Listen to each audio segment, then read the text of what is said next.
Okay, hi again, everyone. Thank you all for joining us today for Tamales.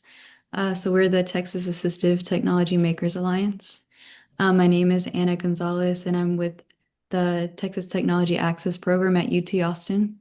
And today I'm with Shannon Page, my colleague, and Nico Nelson.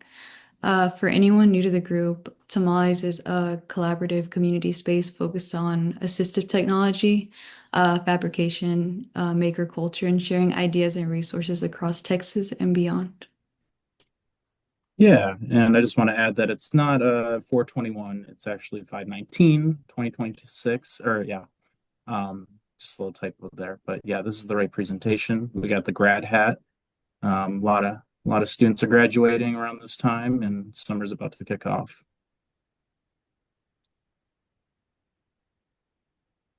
So before we jump into the topics for today, we wanted to share a quick reminder about our conference coming up. Um, It'll take place October 28th and 29th at the J.J. Pickle Research Campus here at UT Austin. So it includes presenters, exhibitors showcasing new technology, and we're also doing maker-focused spaces and discussions. So it's a good way to connect to, students, professionals, makers, clinicians, and community members too involved in accessibility and assistive technology. Yeah, the presenters' topics are wide-ranging, but they all are centered on the central theme, which is assistive technology. And we've got a really cool maker lineup, and we're going to have some maker demonstrations. So that part we're really excited about. Yes. We also wanted to quickly remind everyone that the meetings currently take place on the third Tuesday of every month from 11:30 to 12:30 Central Standard Time. And then we'll revisit scheduling again in January of 2027. But for now, these are the upcoming meeting dates that we have for the rest of the year. So our overall goal with Tamales is really to help create a Texas maker network that supports and includes people with disabilities through collaboration, fabrication, and problem solving. A big focus for us is not only creating tools and adaptations, but also building community connections and encouraging interdisciplinary collaboration. No mission is impossible. And one thing we always like to emphasize is that assistive technology is really everywhere. So sometimes people hear assistive technology or AT and they only think about really high-tech devices, but really it can include supports related to communication, recreation, sensory needs, organization, access, safety, daily living, and much more.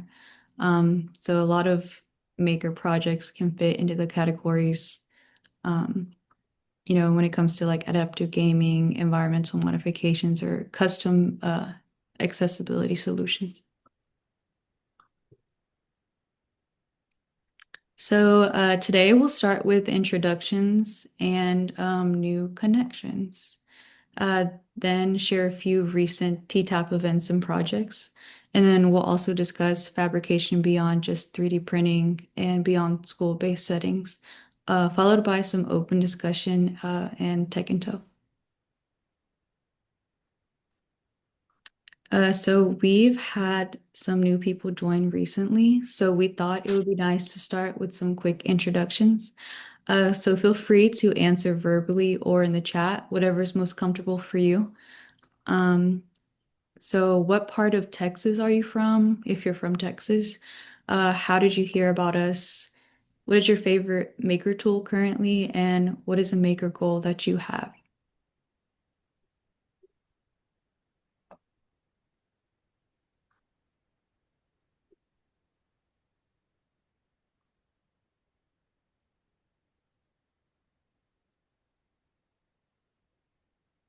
Okay, we have someone, Nadia. Says, hi, I'm from Austin. I came across your webpage and I'm excited to learn more. So thank you for joining us today. Lourdes, San Antonio heard about this at the TLA conference. And Oh, we Shannon, had so much fun at the library conference. Yeah. Yeah. So thank you guys for joining us.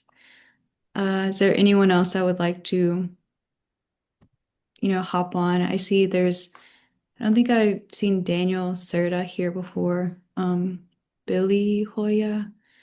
There's Andrew Bowers. There's a few new Hello. members.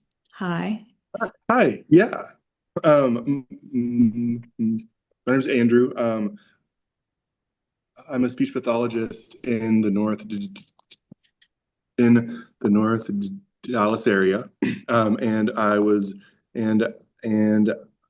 introduced to Tisha. small aid at the at the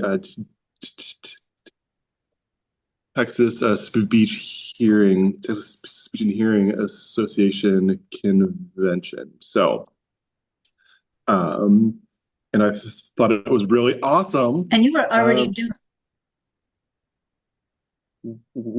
Andrew, you came to our booth several times. So yes, yes, and you're already 3D printing. Yeah, so that was awesome. yes, I I have a am. Yes, little I am. Because what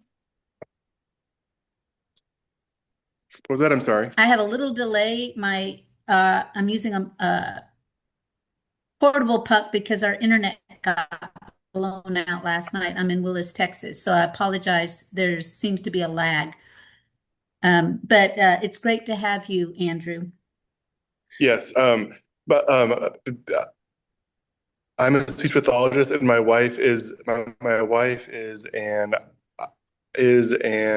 occupational therapist who who who works in an assisted living facility. So she's always asking me to 3D print her various assistive items for her patients. What is the So biggest request you get from it's her? pretty awesome. Andrew, what is, yeah, go She ahead. really, yes. One of the things that I recently hinted were a bunch of clips to go on the back of wheelchairs, so the patients could hang their bags on them. Um, Nice. then she has had me create create finger stabilizer rings. Um, she has had me create. She's had me create feet. Uh, had me create non-slip feet for Hmm. walkers. Where I use PPU, so it won't be as Nice. slippery as just regular plastic. Um, I've printed a couple of bottle openers also. So it's pretty much she comes home and says, "Hey, I could use." Um, yeah. The That's infamous awesome. honeydews. Yes. Exactly. Well, And thank then you. for my students that I work with, it is primarily printing fidgets and things like that to help keep them engaged in class or the speech therapy lesson. So, Well, thank you again, Andrew, for joining us today and sharing yep, no problem. your projects. We also have Daniel's from Dallas, Texas. So thank you, Daniel, too, for joining us. And then Margot also is from Dallas and heard about us at Region 10. So thank you guys.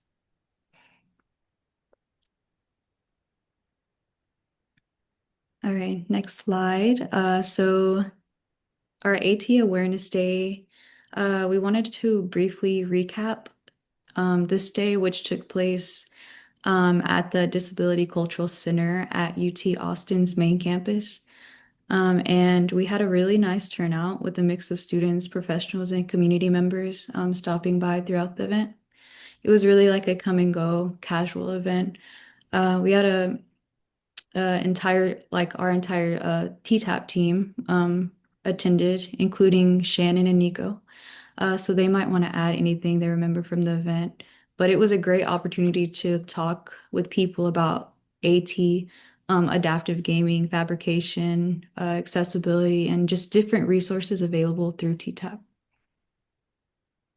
I can Um, share one thing. I think my favorite device was the misting, the plant mister that I could just hover my hand over um, the switch device and just I was just playing around with people because to brief folks, I actually got switched off to different projects, so I'm on Tamales as a volunteer basis. So I attended it more as a patron for AT Awareness Day, and I was able to bug my former TTAP colleagues, and they had really good food. So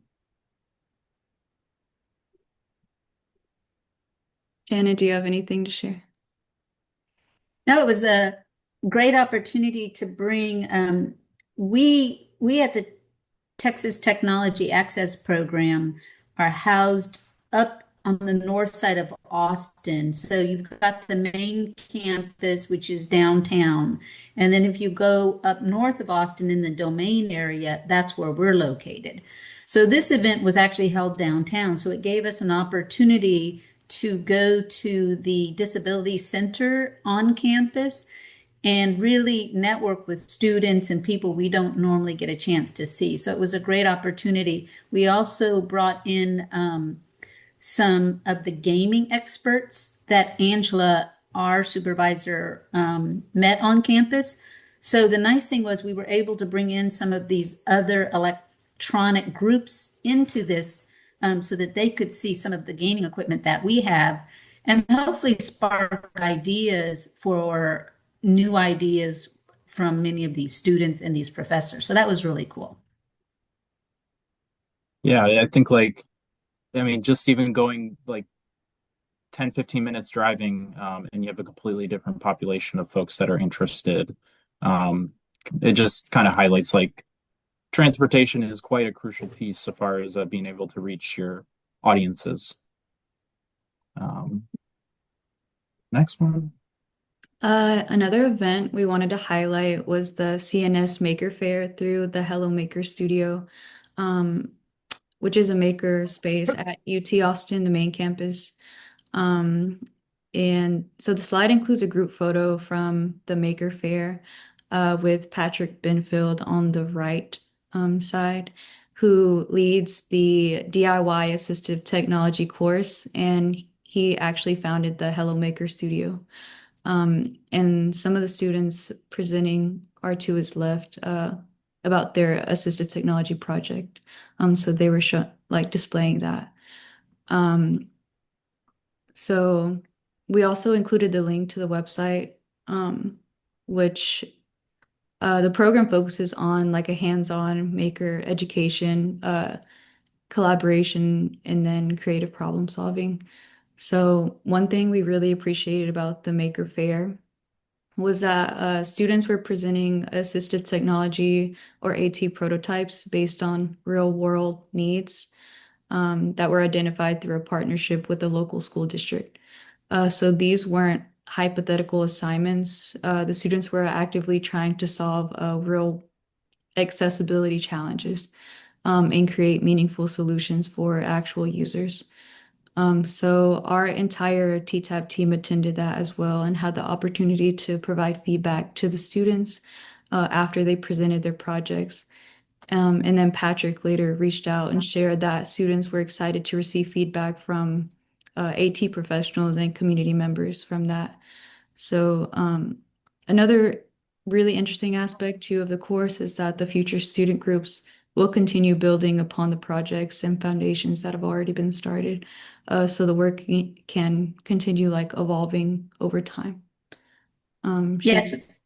Yeah, so this is a really cool project. So Patrick used to work public schools. He's got about, I think, over 20 years of working maker spaces for schools, but he really has a passion about assistive technology. So he's taken it upon himself to really create his own course, which was the Do-It-Yourself Assistive Technology course.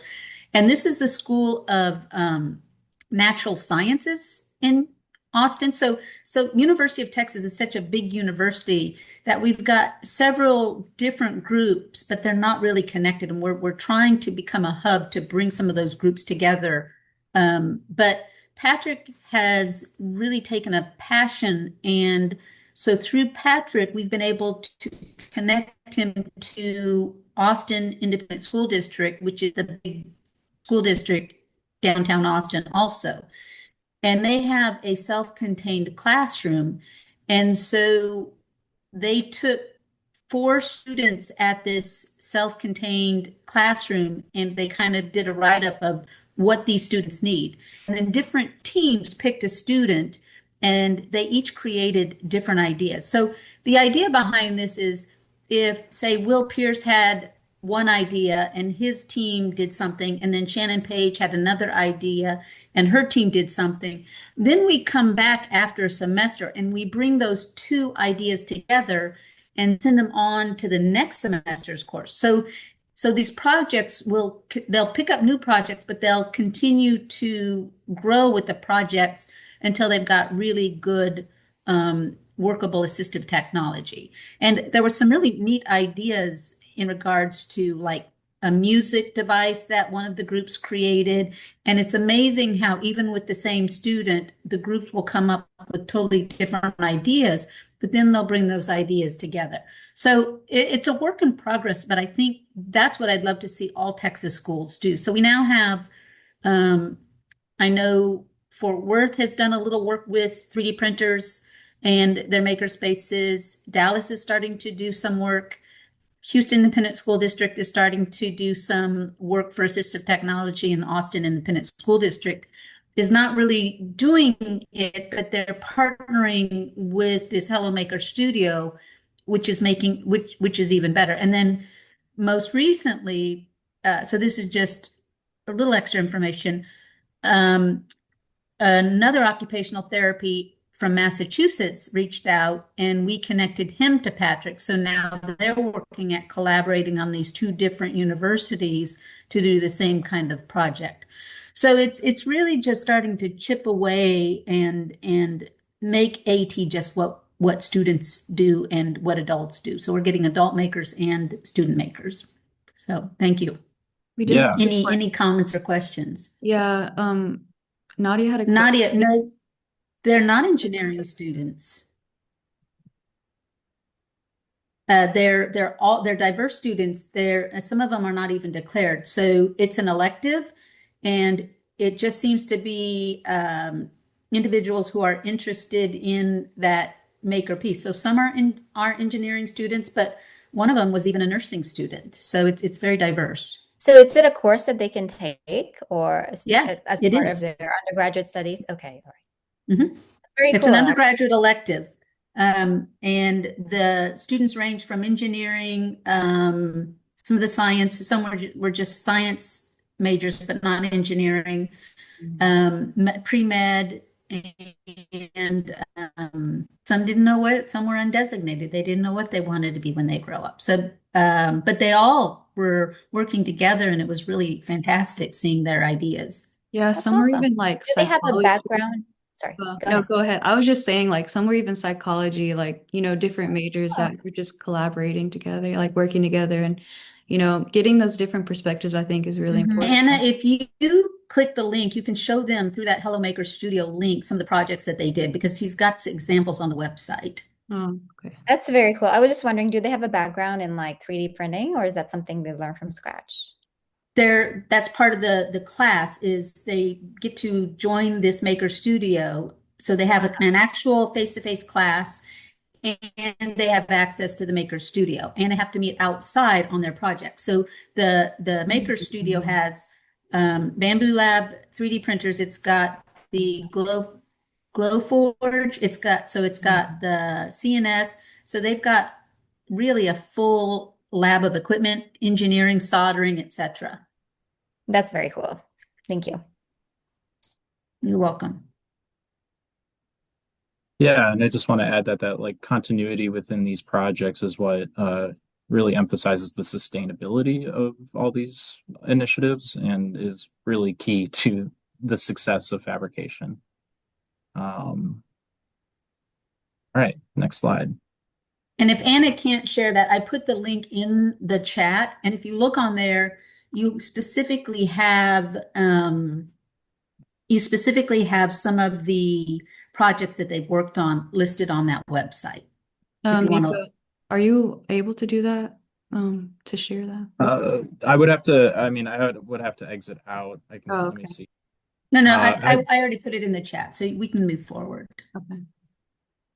So moving on, the slide includes several photos and short video clips from a recent training at Region 5 in Beaumont. So earlier this month, Shannon and I facilitated a Right Toy, Right Student fabrication training focused on adaptive toy modification and hands-on making. So participants learned several fabrication and adaptation techniques throughout the day. So we created battery interrupters, assembled 3D printed switches, and constructed, they're called doodle robots. They're basically like little robots that you can essentially put like markers in and then make different designs with them. And built switch adapted spinner toys also. So they also had the opportunity to learn soldering using a Dremel tool also, and then practicing teamwork and problem solving throughout the fabrication process. And then one thing we really appreciated was seeing participants work collaboratively and troubleshoot together while learning completely new fabrication skills. And then overall, the training went well. Everyone left with functioning adapted toys and practical hands-on fabrication experience. And then Shannon, do And you want to add anything? Oh, go ahead, Nico. I just wanted to plug in that if you do attend our conference, you will be doing something like this if you would like. We'll have our maker space to solder and put together AT and fabricate. And the reason we developed this training and we're offering at some of the different education service centers is a lot of your occupational therapists and your speech pathologists want to learn these skills. But as a speech pathologist who supports and has been supporting augmentative and alternative communication for the last 25 years, I don't want people, it shouldn't be about me, the giver. It should be about thinking about the recipient that we're giving the tools and the toys to. So part of this training is really helping people understand why we're adapting the toys. Yes, it's great to learn these skills, but we also want to make sure that there's a path leading the students who are recipients of these toys into more independence. So it's not just giving them a toy, it's giving them a variety of toys that develop motor, cognitive skills, access that eventually get us onto computers where then they can learn to read and write. And then ultimately our goal is to create independent adults that can use their personalized computer systems and be employable and maximize their independence. So it's thinking beyond just giving a toy, but really thinking about the big picture. And that's why we've developed this training, and we threw in the maker stuff because that's what people are interested in. So that's kind of how we guided that. Ultimately, there's a big interest for your OTs, PTs, special ed teachers, rehab specialists. They want to learn these skill sets. And so Dr. Lee is on here. He works for TXRX Labs. And we're also going to be partnering with TXRX to develop a class specifically designed for therapists who want to do more in creating assistive technology beyond just making a toy. So it's just the beginning of really kind of growing. So thank you.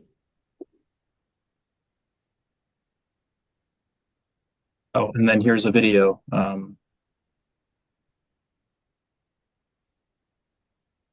Yeah, and then the left one is like a short video also, I think. It's just showing like the toy working. Yeah. Yeah, the Any- excitement when the participants actually were able to see that their projects work. So that was really cool. Yeah, if anyone has any questions or comments too, and feel free to like put them in the chat, or you can unmute yourself too. But with that, And Brett, what is the nonprofit, Brett, that you work for? So I'm with Open Path Mobility, the Oh, color that's right. You mobility were trails. here. That's right. That's right. You were here last month. Apologize. Oh, you're good. I'm always late. But we're glad you're here. All right. I'll transition to Shannon. All right, and we kind of wanted to discuss a little bit more about thinking outside the box and not just getting stuck with the 3D printing. So 3D printing is only one part of fabrication, and a lot of universities and high schools are starting to come up with makeathons and hackathons. So I kind of put in some of the key components of the differentiation between makeathons and hackathons. Whereas makeathons are more adapting the toys, customizing switches, mounting systems, and accessibility tools, and creating those recreation devices. Versus the hackathon, it seems to be more problem solving. They're used somewhat interchangeably, but if you go online, there is some discrimination where the hackathon is seeing more electronic problem solving. And really looking at find solutions with certain devices. So what we've included is some examples of a makeathon and a hackathon in the next two slides, which we wanted to share with you, because these are the kind of things that just help bring awareness in regards to assistive technology. And I always want to remind everyone that if you go to the World Health Organization, although there are pockets that do it very well, 80% of your assistive technology needs across the world are unmet. So we've got a lot of work to continue to make the tools that help increase the independence of individuals with disabilities. So let's go ahead and move to the next slide. And I'm going to put this link in the chat. And let's see. This is a makeathon, and what they were tasked to do on this one is create something to help this young lady clean her wheelchair. And so they had teams that participated in this activity. The things that I posted the article, and the things that you get out of this, and this is one of the things that we can't stress enough. It's not just TTAP. It's not just the University of Texas. It's not just Houston Independent School District. We need more collaborative teams that can really bring talents together to create many of the solutions that people are looking for. So in this particular example, you see how you've got the teams coming together. You can see how they plan, they make their prototypes, they find problems, then they have to fix those problems, and then ultimately they come in with their final project, which is still rudimentary. It is a prototype that then can be expanded. And this is the kind of thing that Patrick Benfield's Maker Studio at the University of Texas is doing. This is an example out of Washington University. And I just think it's a really good example of how we're getting some really unique devices. So you can see this is the winner at the bottom with the brooms to clean the wheels of her wheelchair before she goes into our house. And it's things, what people want to help out are things that we don't even think about. And with the advance of the little Roomba robot, that's a game changer for people trying to live independently to help with their house cleaning. But what if we can reduce some of that dirt from coming in the house in the first place? So that's one of the examples that we wanted to share, and that was the Assistive Technology Makeathon. Let's go ahead and move to the next slide. And these articles are in the chat then. And I like this next article because it's not just one, but they're showing some of the examples of the hackathons that people participate in. And I like this one that you're looking at specifically because last January, Anna and I had the opportunity to spend a week at the Texas School for the Vision Impaired and Blind. And we toured their Maker Lab, which was pretty amazing. But look here, the picture on this slide, you can see that you've got tools that someone with a vision impairment or someone who's blind and reads Braille could actually do some simple electronics. And that could be a game changer, you know, to help build career readiness for some of the students if that's their interest and their passion.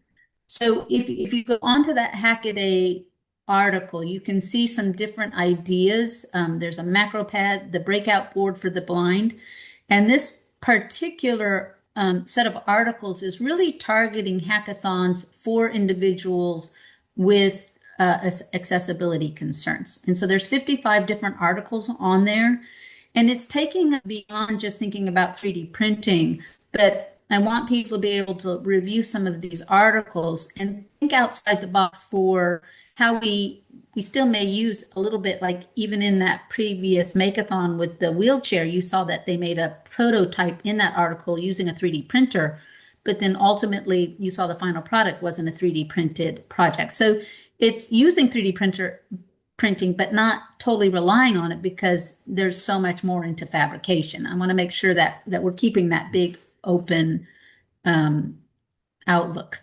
So in there, you can see that I think it says at the top of that article I just gave you, there's 55 different ideas for hackathons, adapted keyboards, writing technology, haptic displays. I don't necessarily think an electric skateboard for the dogs is going to be something regarding accessibility, but it's one of the articles on there.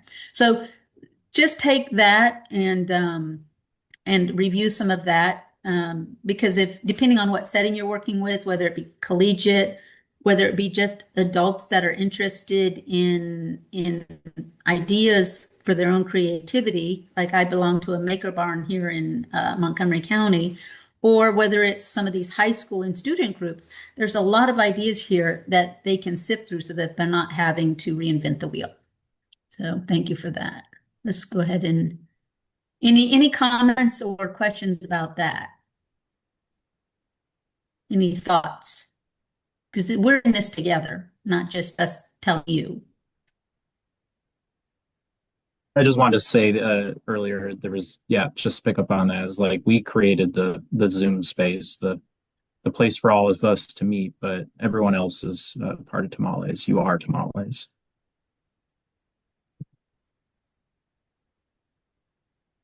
All right.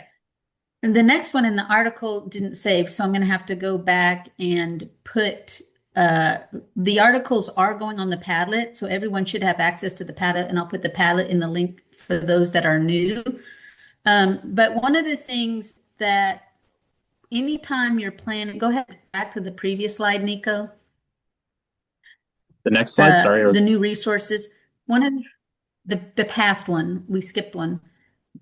I want people to start thinking about sustainability to their maker spaces. So like Brett, you've got your facility and you have to be able to know that if you were to step out tomorrow, how are we going to keep that all of that work that you put into it going?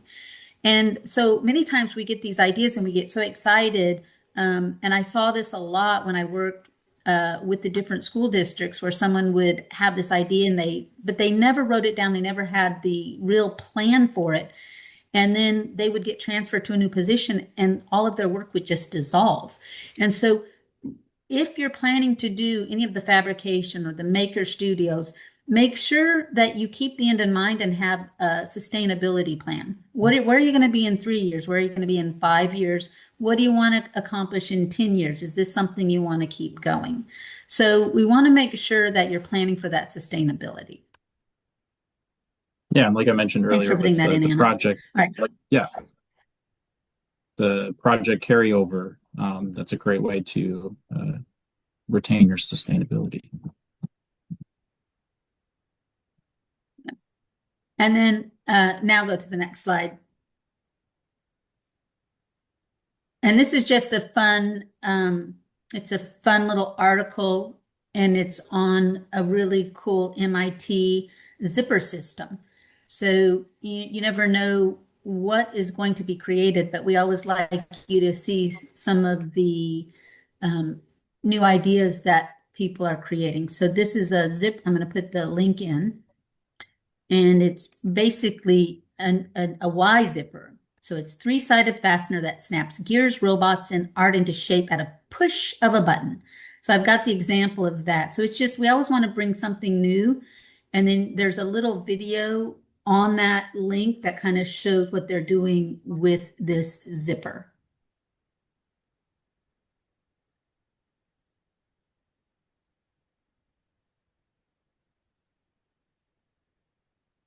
If you wanted to show the video, Nika, you'd have to go out, but it's about a third of the way down from that article. There's a fun little video. Give me a second.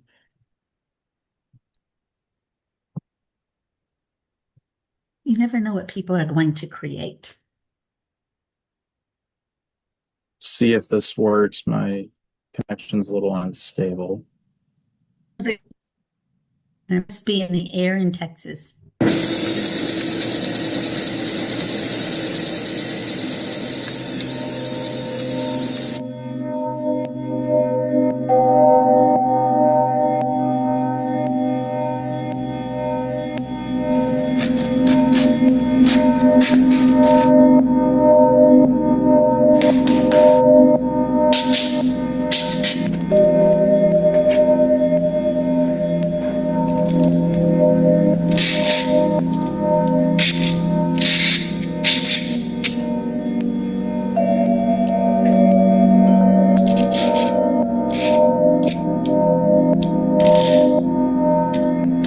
You don't have to show the whole video, but I just wanted them to kind of have an idea of that technology.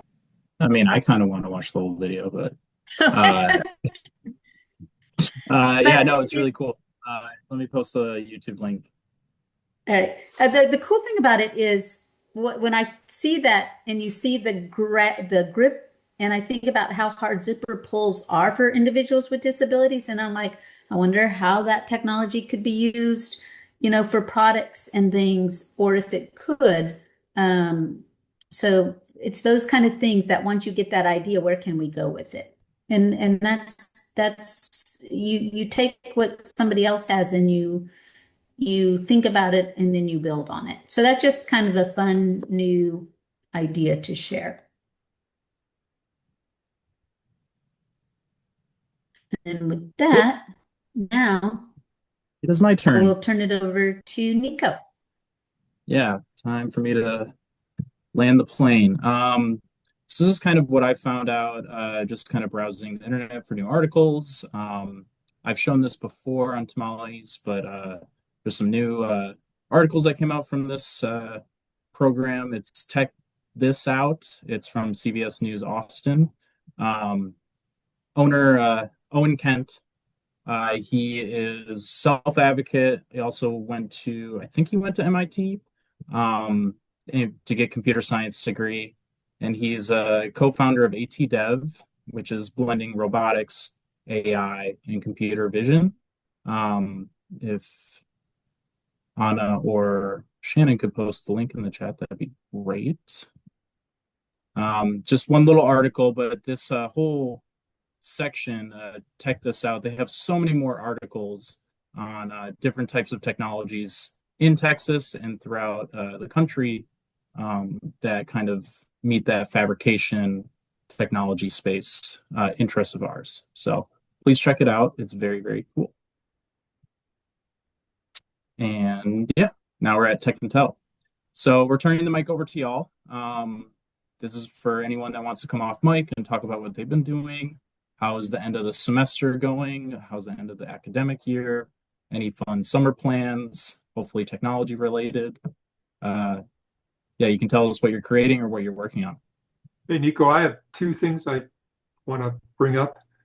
Yeah. First, I want to mention to Shannon that my presentation on Bliss tactile symbols has been accepted at Closing the Gap, so I will follow up with you again, so you can give us a little video about what you've done since the video you made for the original presentation. And if I might share, I'd love to share something else I've worked on. Is that okay, Nico? Yeah, you got the space. Okay. Let me see here, share.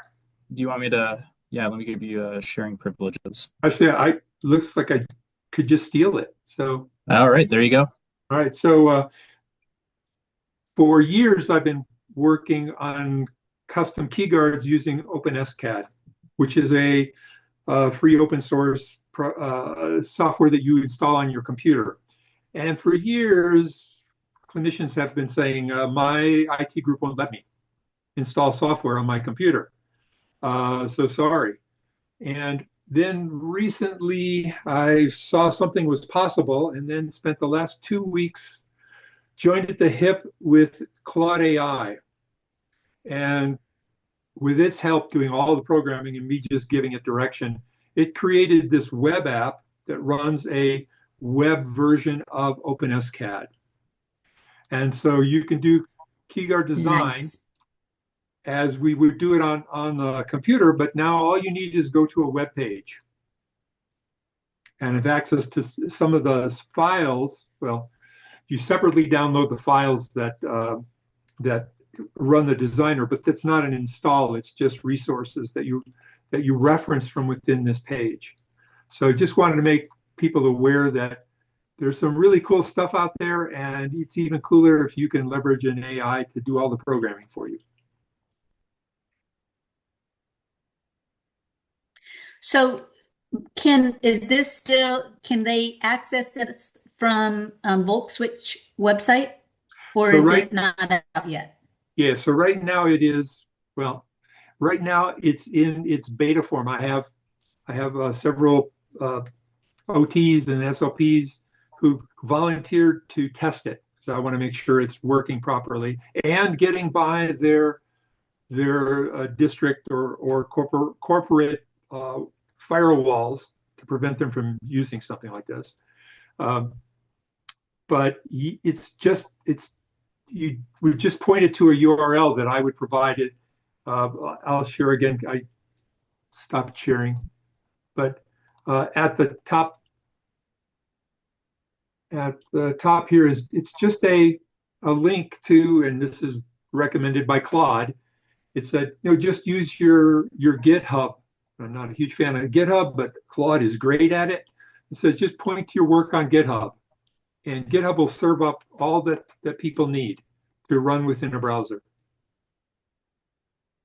So now I can't do anything anymore without Claude. I've even lost complete control of my own software because Claude has modified it so much that I am kind of afraid to even look at it.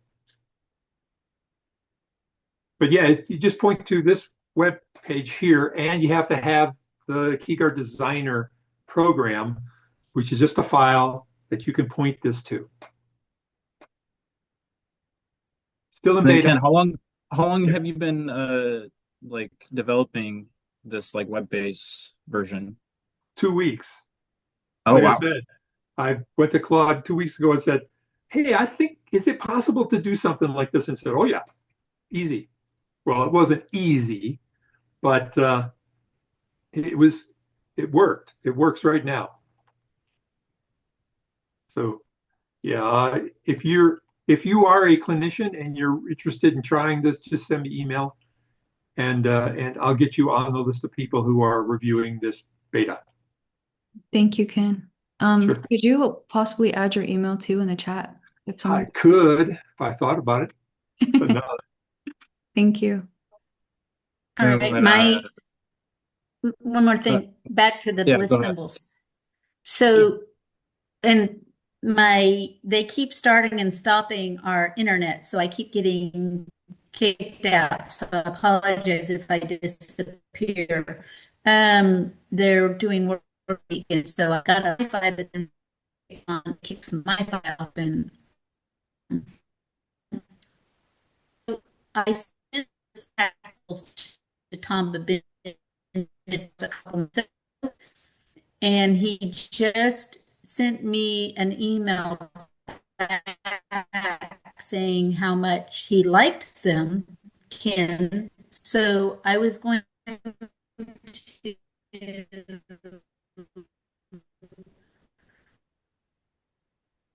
Shannon, you're breaking up terribly. Yeah, So I she's don't gone. really have any idea what you just said. Yeah, she's out. I froze. Yeah, you did. Do that plate parallels. Um, just wanted to highlight what Lourdes is doing. Working on a presentation for Tech Camp, a school district event for teachers to learn about diverse topics on technology. I'll be talking about 3D printing for accessibility, something I've been interested in since learning about it at TLA. All right, I went through my phone. I boycotted my computer. So that was painful. I apologize. Nico, thanks for running the PowerPoint show.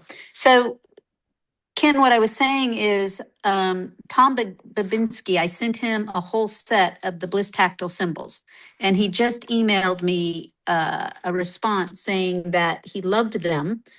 And so maybe we could set up an email with Tom. Oh, and then the other one's going to come back. I'm going to leave that one. Maybe we could set up, Ken, a meeting when I meet with Tom to kind of talk about how the use is, how you design them, and then he'll bring in that perspective from someone who's blind, because he actually wants to start using some of the Bliss symbols for his tactile maps. Sounds good. So anyways, so I'm excited. So if you have that information, then you'll have that real, for your presentation at Closing the Gap, you'll have that real feedback from the actual blind community. Plus I gave sets, which I'll put all of this in writing, to TSBBI, and they now are real thrilled with them and like them. Good. Chip and away. Going off of what Nico highlighted, Lourdes, did you want to briefly talk about the presentation for the tech camp?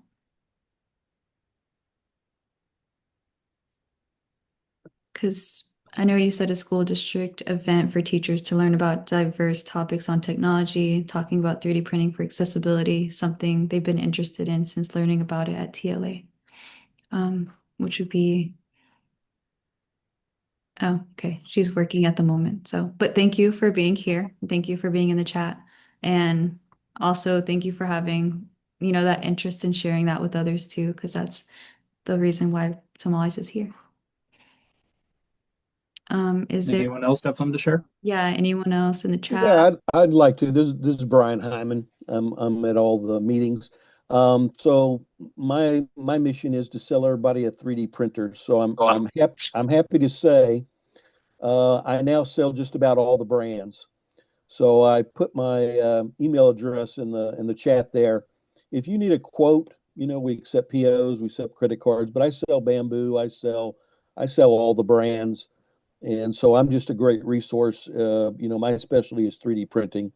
So, and I am signed up for Viva La, in Austin. So I'll have a booth there, and I'll put a link in the Padlet of where you can go to my website, my new website. And, if you need a quote, reach out to me. I'll be glad to make recommendations on the latest in 3D printing. So. And I will tell you, Brian's also been really key because as a speech pathologist, I don't have that engineering background.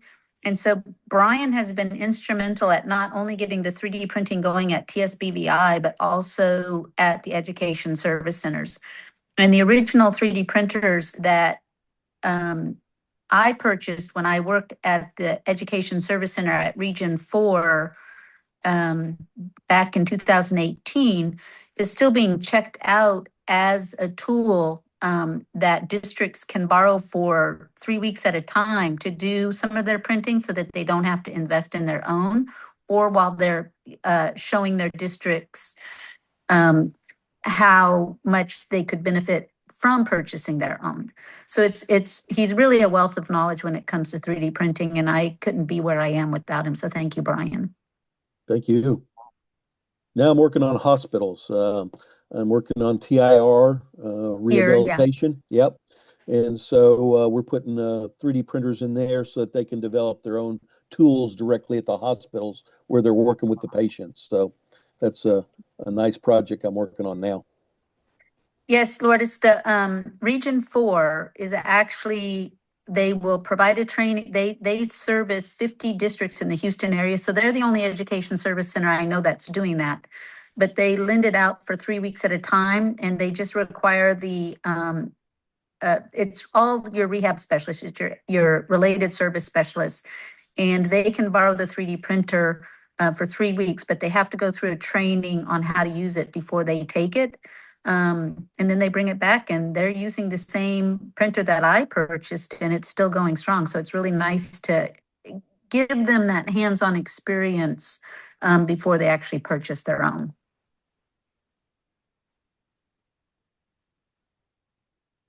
All right, go ahead, Nico and Anna. Yeah, last thoughts, anyone? Go ahead and share my screen again.